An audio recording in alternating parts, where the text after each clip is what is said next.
Amin. Puji Tuhan. Ya, mungkin saya harus berbicara agak perlahan karena sedang dalam kondisi ada orang di sekitar saya. Amin. Tuhan Yesus. Jadi garis besar hari kelima, ya, poin C. Petrus berani mengakui bahwa para rasul sebermula, ya, seperti Yohanes, Paulus, dan dirinya itu berbagian dalam ministry yang sama dan unik, yaitu ministry Perjanjian Baru. Ministry yang sama dan unik. Ini adalah satu-satunya ministry. Satu-satunya ministry di dalam kehidupan orang Kristen. Kehidupan Kristiani. Ya, judul minggu pertama adalah pemerintahan Allah bagi ekonomi Allah. Nah, kata bagi ekonomi Allah itu bisa kita anggap sebagai bagi satu-satunya ministry.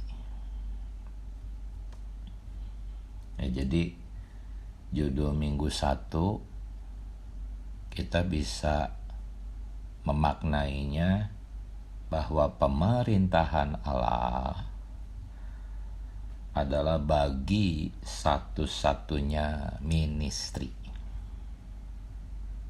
Ya, beban saya pagi ini ingin menyoroti satu-satunya ministry ini. Ya. Satu-satunya ministry ini dijelaskan di poin yang D, ya, garis besar hari kelima. Tetapi beban saya bukan untuk menguraikan ministry apa, tetapi ingin menyoroti satu-satunya ministry itu. Ya, kata satu-satunya itu yang harus kita benar-benar jelas bahwa benar ministry dalam kehidupan dan pelayanan Kristiani itu hanya ada satu. Ya. Nah, cuma sebelumnya kita harus melihat, ya, kenapa dikatakan di sini bahwa Petrus berani mengakui. Apa maksudnya Petrus berani? Memangnya ada apa sehingga diungkapkan bahwa Petrus berani?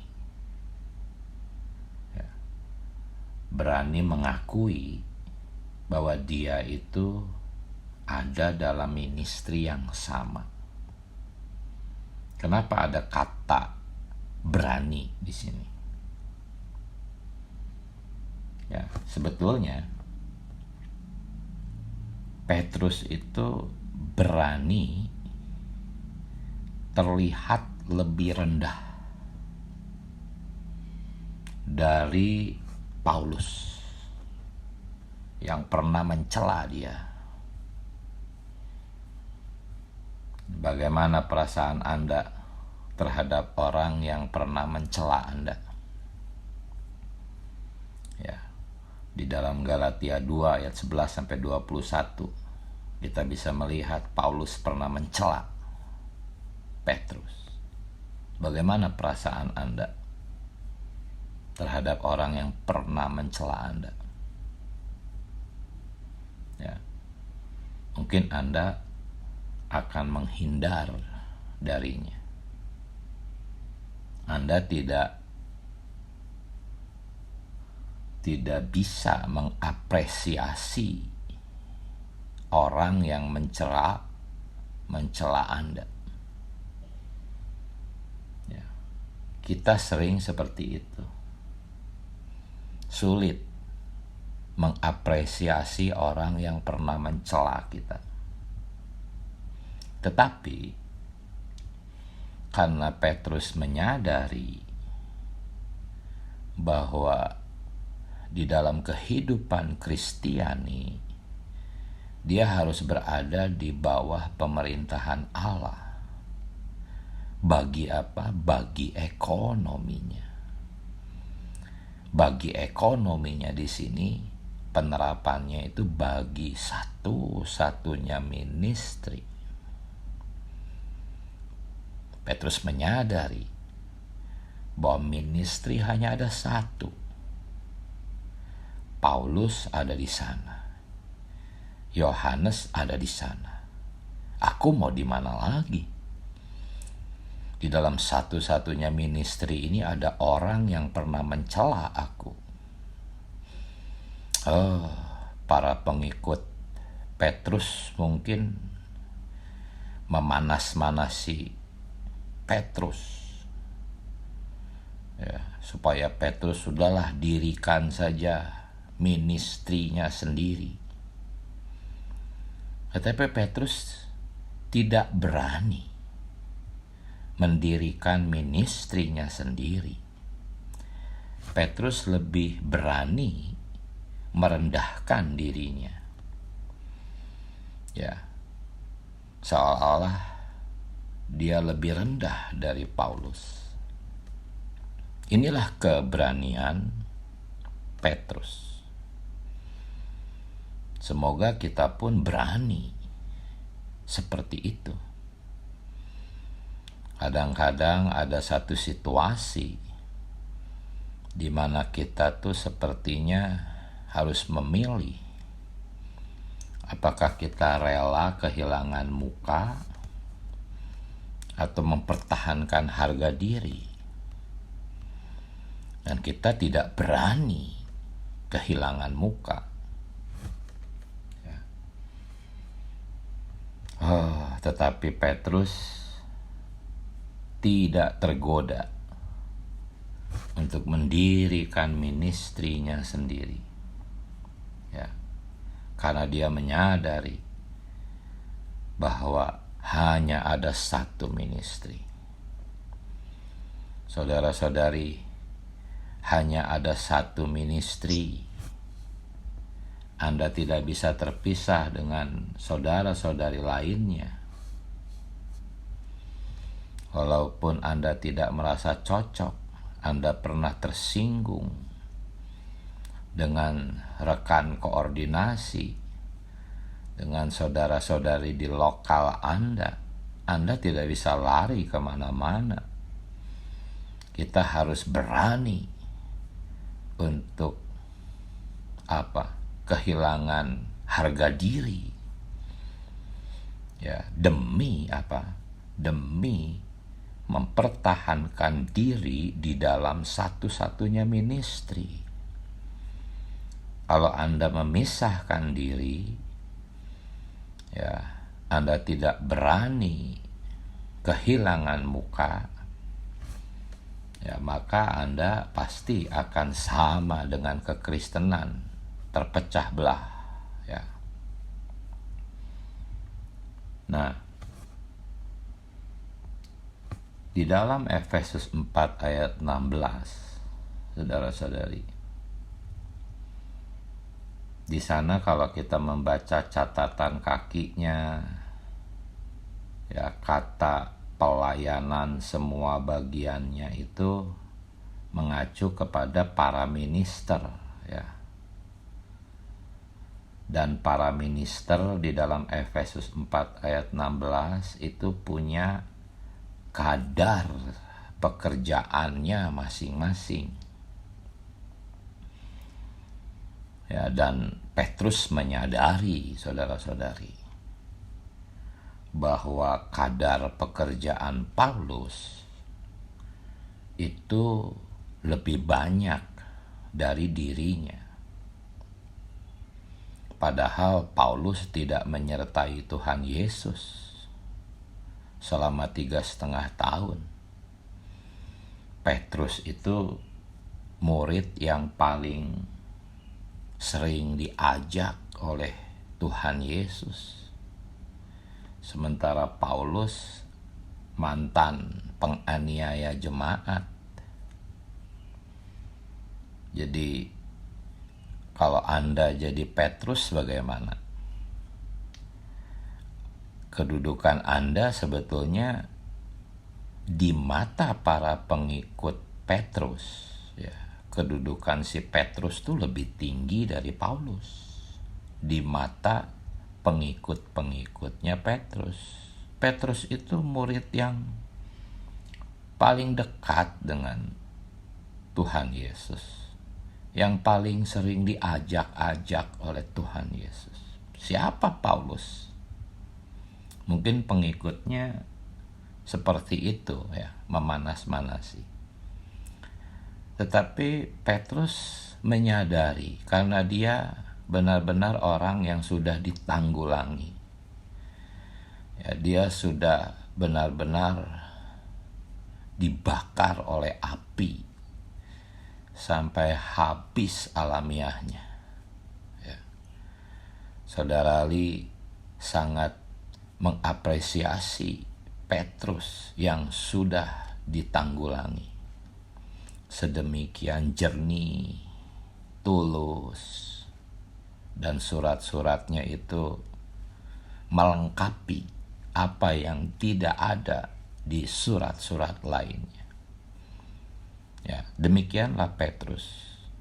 Dia melihat, dia menyadari bahwa kadar pekerjaan Paulus itu lebih besar gitu dari dirinya sendiri.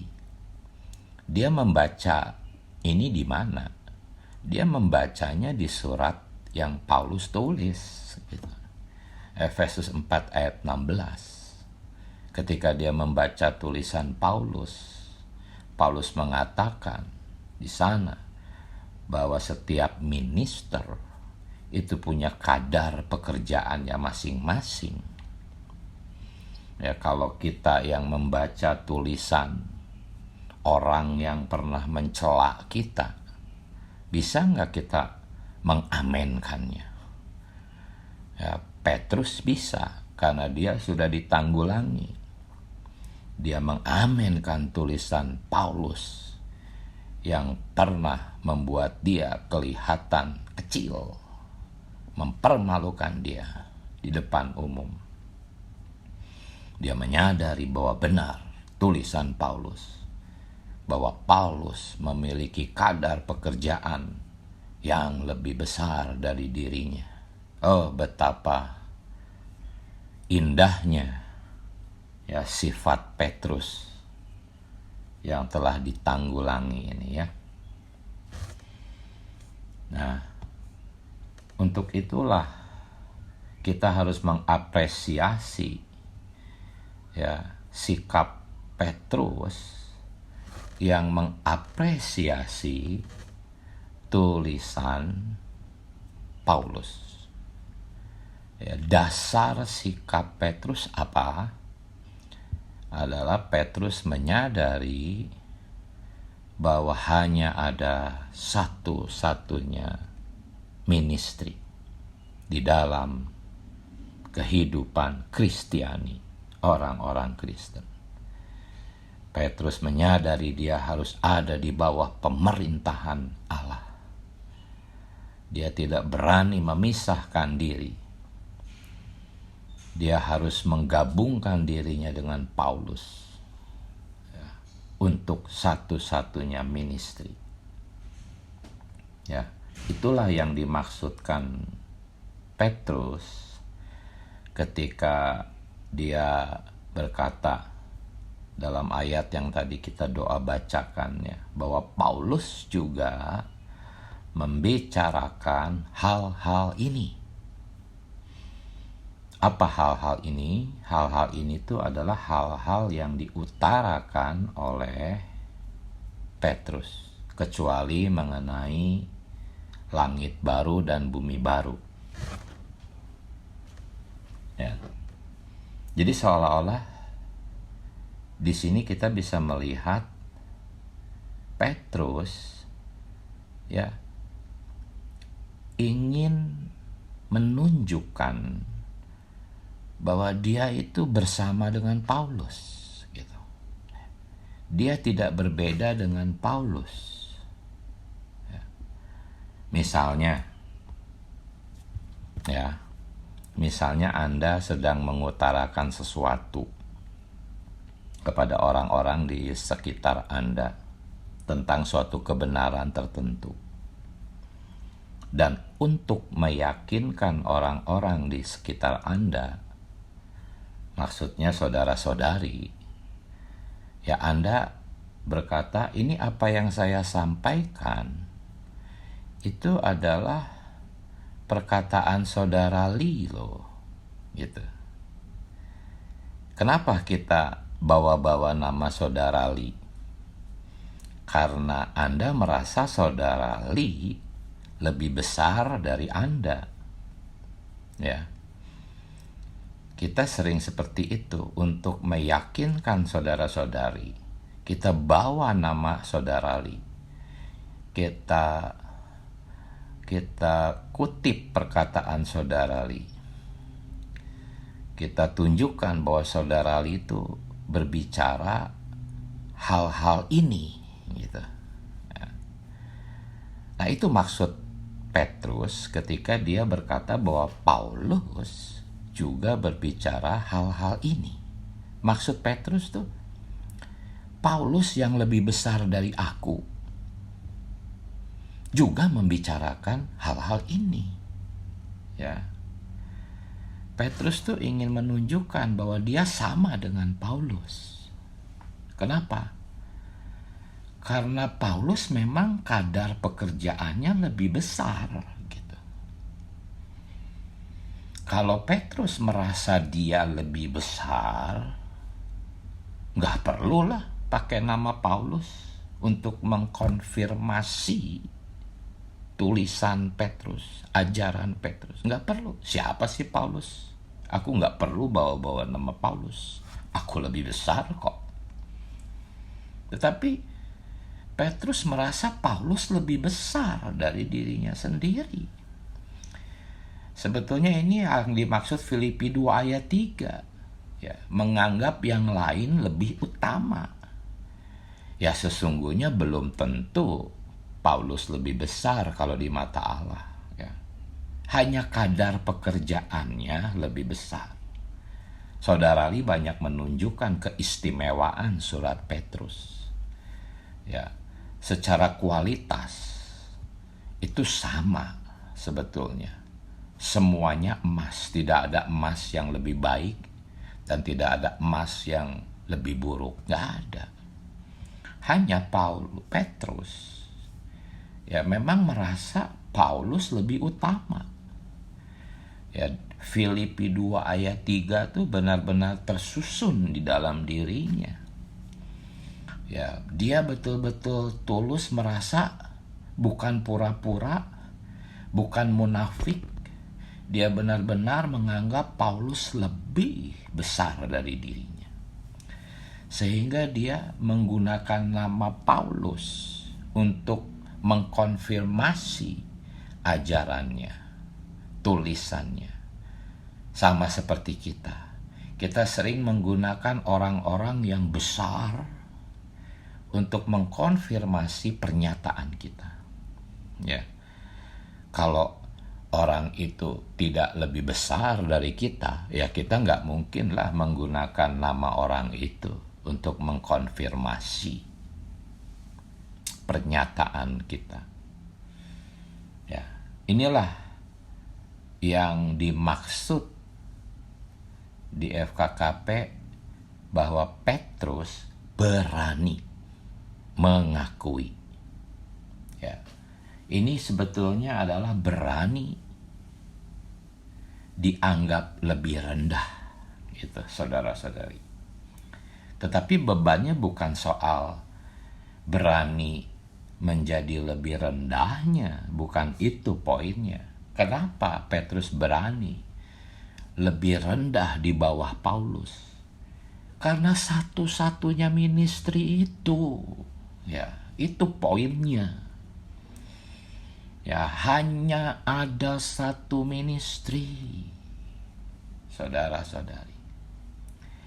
Anda tidak bisa terpisah dari saudara-saudari yang pernah menyakiti Anda, yang Anda tidak sukai, yang mungkin pernah mencela Anda, pernah merugikan Anda. Nggak bisa lari. Ya, Anda sudah ditempatkan di satu lokal, tidak bisa lari. Ingat, hanya ada satu-satunya ministry, satu-satunya gereja, yaitu gereja lokal Anda. Penerapannya itu, Anda tidak bisa berkata, aku ada di dalam gereja universal, tanpa berada di gereja lokal. Anda tidak bisa berada di gereja universal. Ya, satu-satunya ministry, satu-satunya gereja, kita nggak bisa lari, saudara-saudari. Oh, inilah maksudnya bahwa Petrus berani mengakui, ya, bahwa dia itu sama dengan Paulus. Ya, Petrus tidak berani memisahkan diri dari Paulus yang pernah mencela dia. Karena dia sadar bahwa ministry Paulus adalah satu-satunya ministry. Dia nggak bisa lari. Dia harus masuk ke dalam satu-satunya ministry ini. Walaupun ada Paulus di sana. Ya, inilah penerapan dari judul besar FKKP kita. Apa?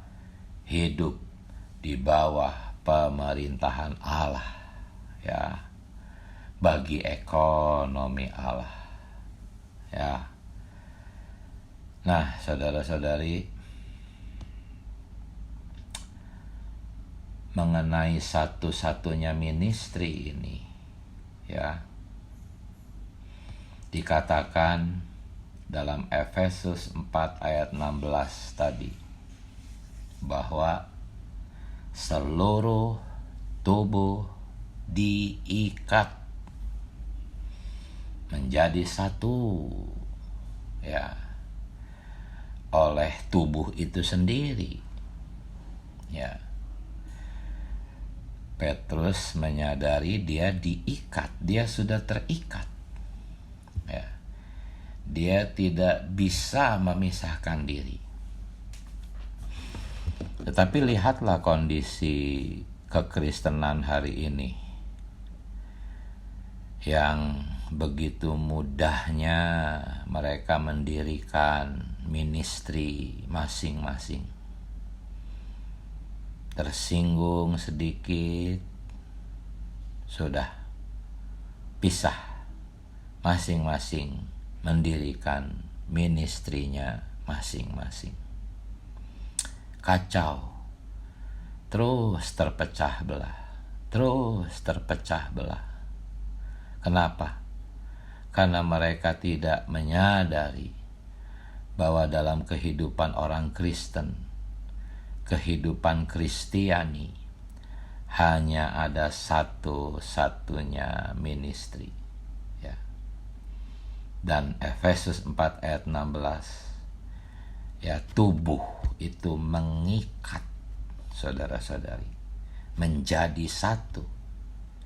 Ya, ciri-ciri ministri orang Kristen yang di luar tubuh itu adalah seperti yang kita lihat di kekristenan hari ini. Dengan mudahnya mereka tanpa rasa bersalah ya, mendirikan ministri masing-masing, tujuan masing-masing, visi masing-masing. Semuanya itu satu kondisi yang sangat kacau balau dan kasihan. Ya, beban saya memang pagi ini adalah mengenai itu.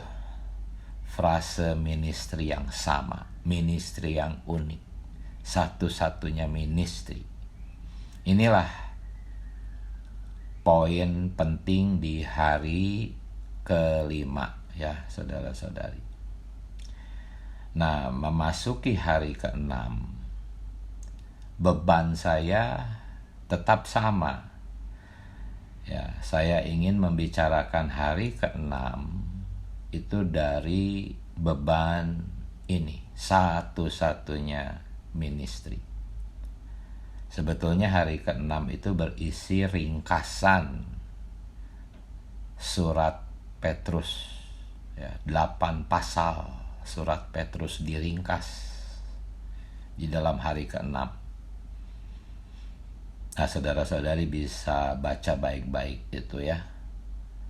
Saya sendiri tetap ingin ada di dalam beban satu-satunya ministri. Ya, di hari ke-6 ya dikatakan bahwa Petrus itu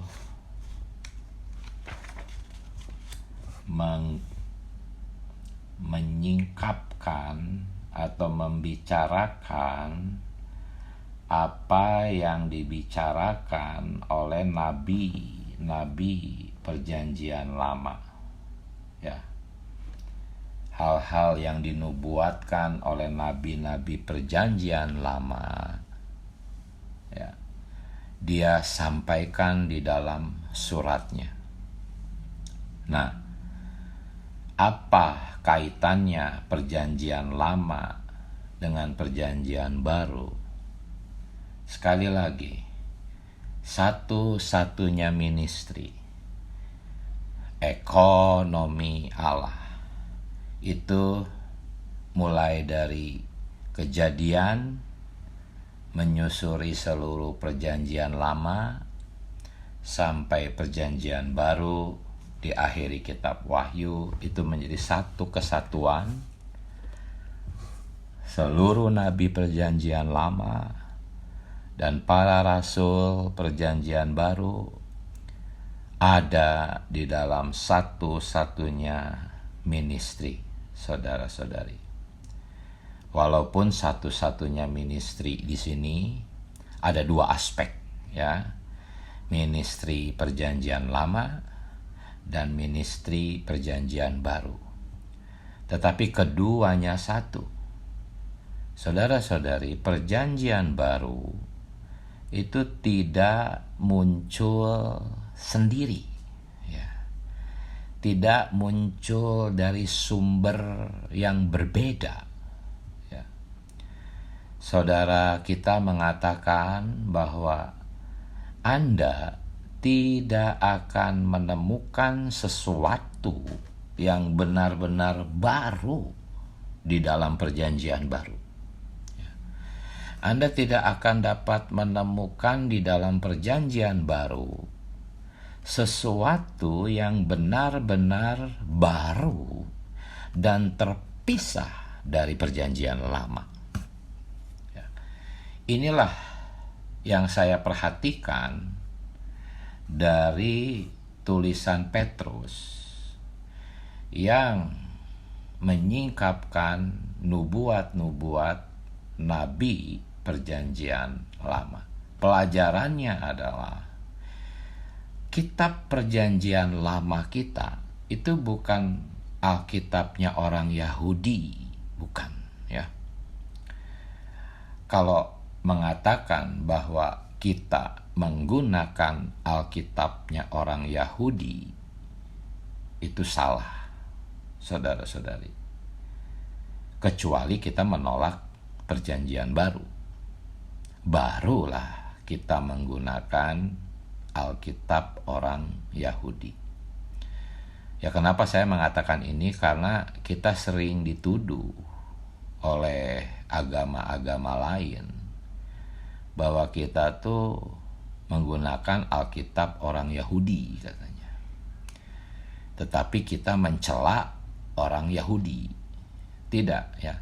Alkitab kita tuh satu set, yaitu perjanjian lama dan perjanjian baru. Sedangkan orang-orang Yahudi tidak menerima perjanjian baru, ya. Nah, poinnya apa? Satu-satunya ministry berasal dari satu-satunya ekonomi Allah yang tercatat di perjanjian lama dan perjanjian baru, ya. Sekali lagi, kita tidak akan dapat menemukan sesuatu yang benar-benar baru, yang terpisah dari perjanjian lama. Semua yang ada dalam perjanjian baru itu ada benihnya di dalam perjanjian lama, ya. Ini kaitannya dengan satu-satunya ministry, saudara-saudari. Ministry kita memang bukan ministry perjanjian lama. Ministry kita memang ministry perjanjian baru. Tetapi benih dari perjanjian baru semua ada dalam perjanjian lama. Ya. Ketika Petrus mengutarakan mengenai langit yang baru dan bumi yang baru, itu pun terdapat di dalam perjanjian lama. Kenapa? Karena Alkitab, ya, seluruh kitab-kitabnya, ya, seluruh firman Allah itu merupakan satu kesatuan organik, ya.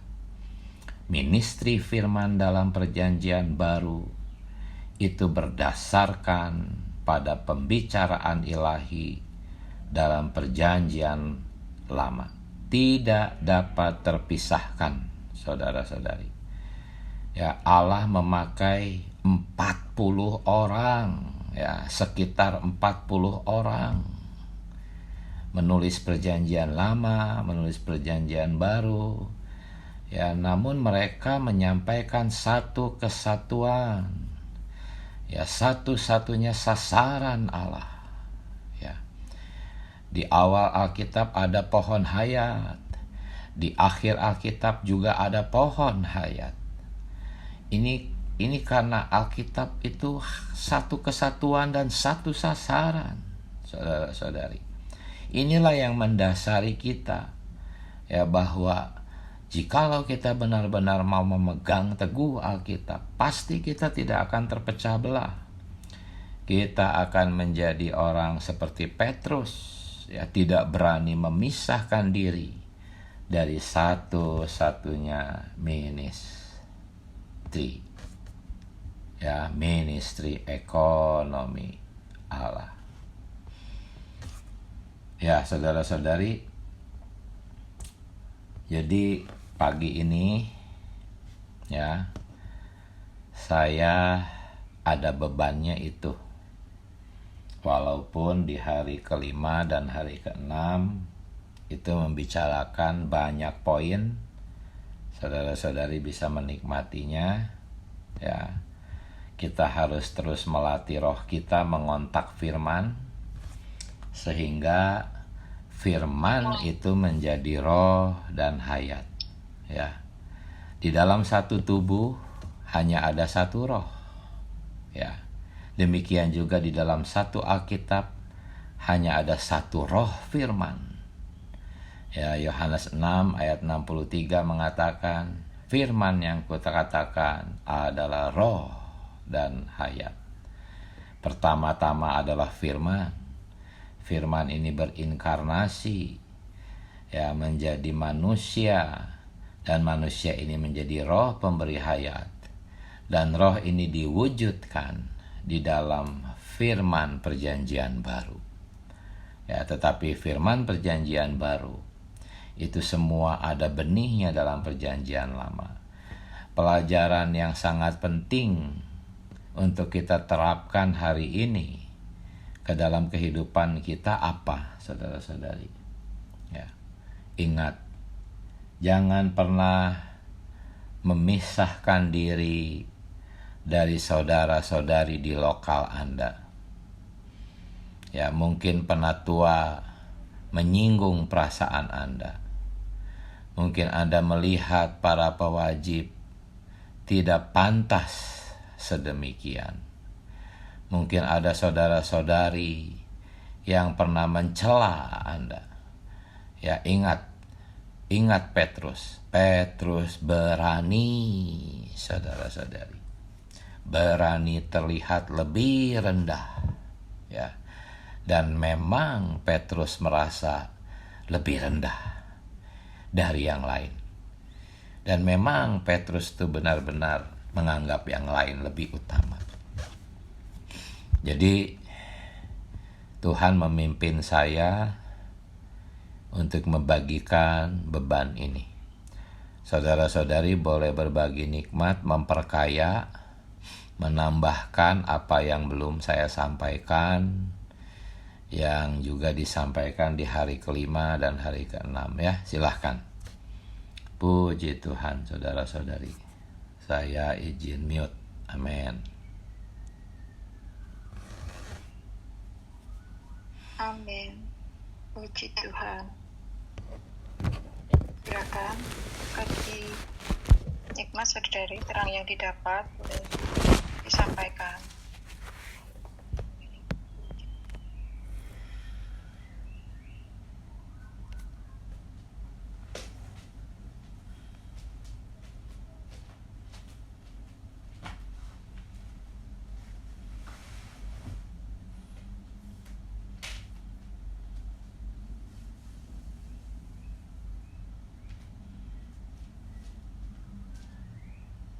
Sambil menunggu, saya bagikan kenikmatan saya, saudari.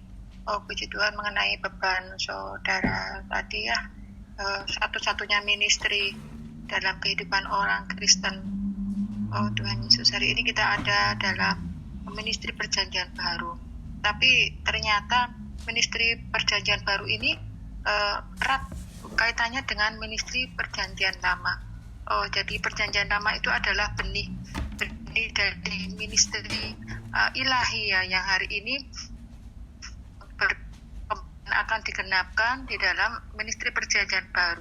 Dari perjanjian lama kita melihat bahwa keselamatan Allah terhadap umatnya ini adalah memiliki satu tujuan, yaitu untuk pembangunan bait sucinya ya di Yerusalem ya. Tapi ini melalui perjalanan yang panjang ya, Allah menyelamatkan bangsa Israel dari Mesir ya, membawanya melewati laut merah itu ya, melalui mereka terlebih dulu makan anak domba Paskah itu. Tuhan mengoleskan darah ke ambang pintu. Ini semuanya perjalanan keselamatan kita. Kemudian Allah setelah membawa dalam Laut Merah baptisan yang melambangkan baptisan, kemudian membawa ke padang gurun selama 40 tahun, menyusun ulang bangsa itu dengan makanan surgawi, kemudian menyeberangi sungai Yordan, dan akhirnya memasuki tanah Kanaan dengan berperang melawan ketujuh suku yang ada di sana untuk mendapatkan tanah permai bagi berdirinya bait Allah ya. Demikian juga ini adalah satu gambaran keselamatan kita hari ini di dalam ministry perjanjian baru Allah dengan sasaran pembangunan tubuhnya ya. Kemarin kita baca di 1 Petrus 2 ayat 4 dan 5 supaya kita ini menjadi batu-batu hidup bagi pembangunan rumah Allah ya. Tuhan Yesusnya, ini ministry satu-satunya saudara ya, di tengah umat Allah di dalam perjanjian baru hari ini.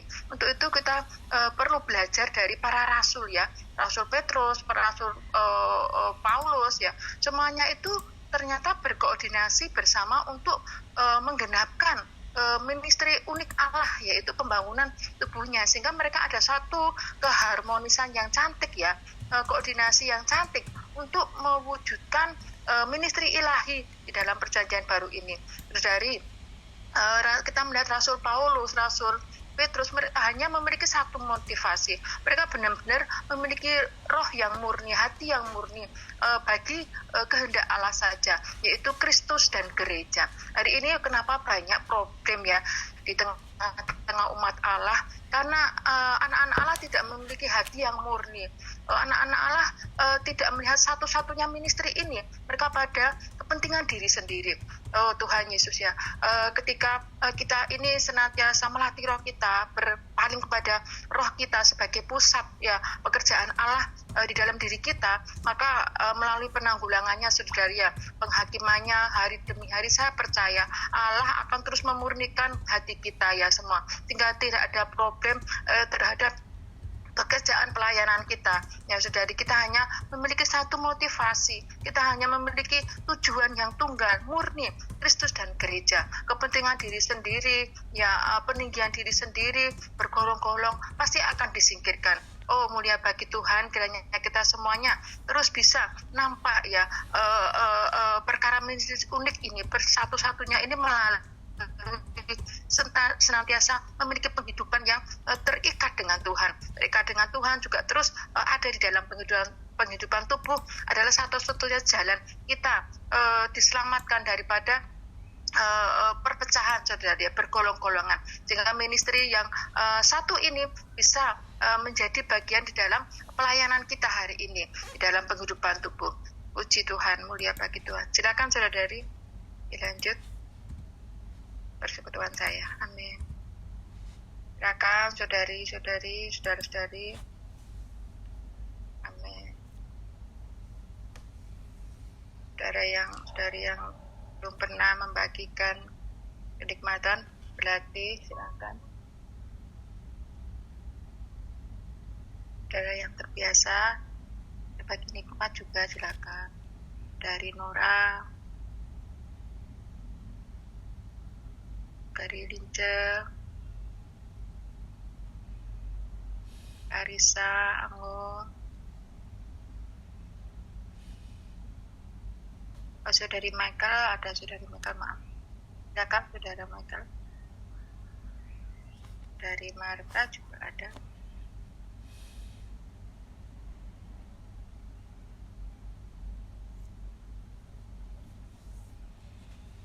Silakan saudara.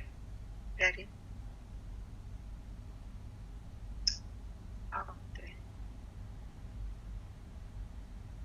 ada kata satu saudari. Ya, silakan saudari.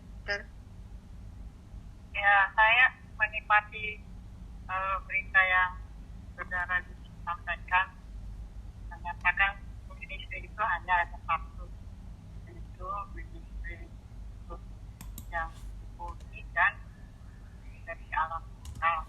Dan ini sampai di tempat siapa kantor ya, atau dialami oleh Paulus dan mereka itu tidak ada perbedaan. Mereka itu masyarakat ekonomi alam. Yang saya menarik tadi saudara sampaikan bahwa Paulus kan pernah menegur Petrus. Dia makan bersama-sama dengan Yahudi. Kan mereka tidak bisa bersama karena ya ada pernikahan yang kuat. Tetapi itu Petrus tidak menyimpan lah, istilahnya kalau hari ini tidak tersandung dengan perkataan Paulus, karena perkataan Paulus selalu mengeluarkan apa yang dalam itu dalam kita. Nah, Petrus pun demikian, dan itu sudah banyak kita ulangi, dia tidak pernah memperhatikan, tidak menganggap satu perkataan yang bisa menolong. Ternyata dengan perkataan Paulus juga membuat dia terlihat. Nah, hari ini kan sama dalam gereja dan semua sedang dibangun. Pasti kalau kita melihat menikmati semua ini saudara-saudara yang menyampaikan atau orang-orang yang menyampaikan itu hikmat atau dengan kita kadang ada sesuatu yang tergoreng atau tersakiti. Nah, kalau orang sudah mengalami penanggulangan, dia tidak akan dia akan tahu bahwa Tuhan di atas, karena Tuhan kan setiap hari berhubung kita dengan situasi yang ada. Nah itulah yang tuntunan Tuhan atas diri kita melalui kebenaran dan kebenaran yang kita nikmati. Tuhan kehidupan gereja masih rela lapang menerima semua hal yang Tuhan buatkan terjadi.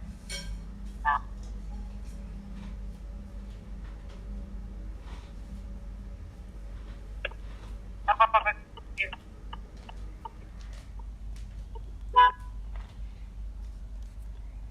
Amin. Puji Tuhan. Silakan dilanjut saudari-saudara semua. Kamu, Karisa,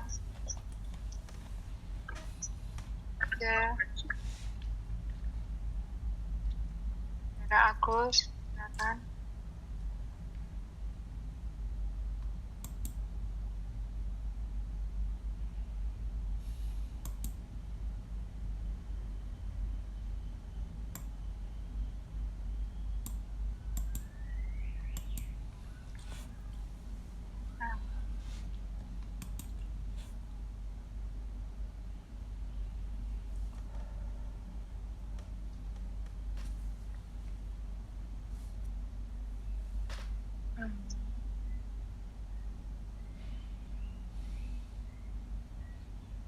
Amin. Puji Tuhan. Ya, saya terjemah di garis besar poin D. Katakan ministry seperti itu sebagai fokusnya meministrikan orang Kristus yang al-muhid sebagai perwujudan Allah Tritunggal. Jadi ministry kita hari ini adalah fokusnya adalah meministrikan kepada orang Kristus yang al-muhid sebagai perwujudan Allah Tritunggal yang telah melalui proses inkarnasi, kehidupan insani, penyalipan, kebangkitan, kenaikan, menyalurkan dirinya sendiri melalui penebusan Kristus dan oleh operasi Roh Kudus ke dalam umat tebusannya. Sebagai bagian hayat unik mereka dan sebagai suplai hayat dan segala sesuatu mereka bagi pembangunan gereja sebagai tubuh Kristus yang akan rampung dalam ekspresi yang penuh kepenuhan dari Allah Tritunggal menurut tujuan kekal Bapa. Di ministry kita hari ini hanya ini, tidak boleh melenceng dari ini atau memutarbalikannya dengan cara yang lain. Ya, harus hanya satu-satunya ministry, itu ministry Kristus yang al-muhid ini dan semua apa yang dia sudah kerjakan kepada kita supaya kita bisa menuruti tujuan kekal Bapa. Karena banyak kali kita kalau pergi menginjil suka ditambah-tambahin bumbu ini bumbu itu supaya menarik orang. Tapi di sini kita melihat bahwa kita harus hanya meministrikan Kristus yang al-muhid sebagai perwujudan Allah Tritunggal. Ya, jadi ini fokus ministry kita hari ini. Kita harus pergi memberitakan Injil untuk memberitahu mereka orang-orang dosa supaya mereka bisa diselamatkan. Karena kalau bukan fokus ini, kalau bukan dasarnya ini, maka orang itu akan setelah bahkan mungkin sudah dibaptis tetapi hilang lenyap. Karena dasarnya bukan dasar yang unik, yaitu Kristus yang al-muhid ini dan semua karya-karyanya, sehingga kita bisa menjadi tubuh Kristus. Jadi pelayanan kita harus sampai menjadi orang itu percaya dan menjadi satu bagi pembangunan gereja sebagai tubuh Kristus. Ya, Tuhan Yesus, kiranya Tuhan belas kasihani kita, harus pergi memberitakan Injil tentang Kristus yang al-muhid, perwujudan Allah Tritunggal. Amin. Puji Tuhan. Lanjut. Amin. Mungkin satu orang saudara atau saudari.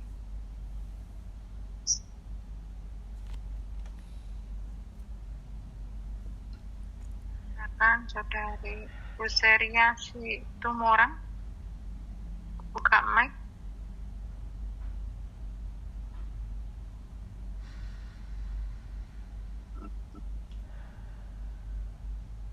Saudara Jani, silakan. Puji Tuhan saudari, berita pagi ini itu sangat menjamah kita. Teladan yang ayat itu ya seperti itu. Fokusnya hanya satu ya, itu pembangunan tubuh. Fokusnya hanya satu, ekonomi Allah itu tersusun, kemudian bagi pembangunan tubuh. Di luar saya lihat, saya sering ya, hampir tiap hari itu dikirimi pembicara-pembicara, tetapi pembicara ini yang tidak esa ya, di dalam tubuhan yang keesaan ya, terpisah. Itu bagaikan bagi saya pribadi, maaf saudara, itu bagian orang yang menceraikan istri atau suaminya lalu berbicara tentang rumah tangga. Jadi kan dia nggak ada realitasnya. Tapi kalau orang itu berjuang di dalam rumah tangganya, bahkan menjadi teladan, lalu bicara tentang rumah tangga, ya dia memang patut untuk didengarkan. Hari ini juga betapa manisnya yang dilakukan Petrus ya. Dia bukan menjadi apa-apa, dia hanya ingin bersama-sama di pembangunan tubuh. Bahkan orang yang menghinanya, mencelanya, tadi saudara di depan mengatakan bahwa padahal berita yang disampaikan Petrus itu juga sangat berbobot.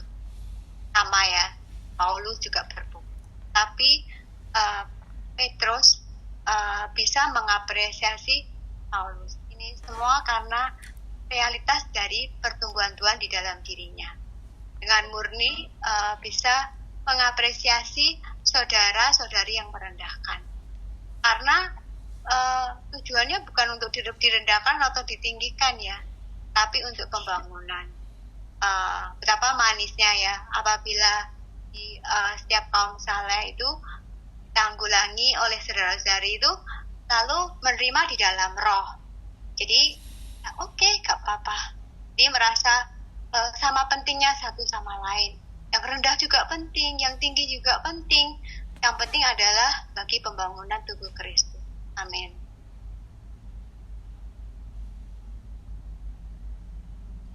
Puji Tuhan. Karena waktu sudah cukup, saudari, kita menyeru nama Tuhan berdoa ya. Bebas berdoa, saudari. Amin.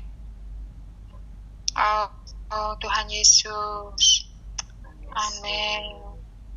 Tuhan Yesus. Amin. Ya Tuhan Yesus. Tuhan memberikan kasih terang kepada sampaikan kepada kami pagi hari ini. Berita pagi hari ini terus membawa kami semakin maju di depan Tuhan. Tuhan, kami hanya memiliki motivasi yang tunggal. Dan bagi dirimu ini Tuhan, rahmati kami terjaga di dalam ini. Yaitu ministry roh itu. Kami bisa mengikatkan diri kepada Tuhan, menjadi satu roh dengan Tuhan, dan Tuhan memimpin pelayanan kami. Terima kasih Tuhan. Amin. Amin. Terima kasih saudara-saudari. Saudari, sampai jumpa. Saudara Diki, saudara-saudara. Amin. Berkati. Selamat pagi. Selamat pagi semuanya, saudara-saudari. Amin.